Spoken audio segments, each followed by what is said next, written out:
KTV ખાસ ખબરમાં બનાસકાંઠાથી સમાચાર મળ્યા છે કે શક્તિપીઠ અંબાજી ખાતે શક્તિ ભક્તિ અને આસ્થાના ત્રિવેણી સંગમ રૂપ ભાદરવી પૂનમના મહાકુંભનો પ્રારંભ થયો છે। જિલ્લા કલેક્ટર તેમજ શ્રી આરાસુરી દેવસ્થાન ટ્રસ્ટના ચેરમેન મિહિર પટેલે માતાજીની પૂજા અર્ચના કરી અને રથદોરી મેળાનો પ્રારંભ કરાવ્યો।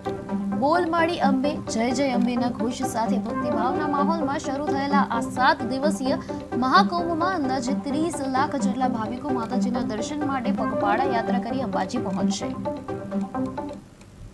શક્તિ ભક્તિ અને સંસ્કૃતિનો ત્રિવેણી સંગમ એવા ભાદરવી પૂનમ મહામેળા 2025નો આજરોજ શુભારંભ કરવામાં આવ્યો છે।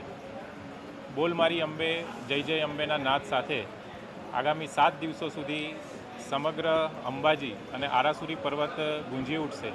ત્યારે ગુજરાત સરકારના પવિત્ર યાત્રાધામ વિકાસ બોર્ડ, પ્રવાસન વિભાગ, જિલ્લા વહીવટીતંત્ર અને આરાસુરી અંબાજી ટ્રસ્ટ દ્વારા માઈ ભક્તોને કોઈપણ જાતની તકલીફ ના પડે તેના માટે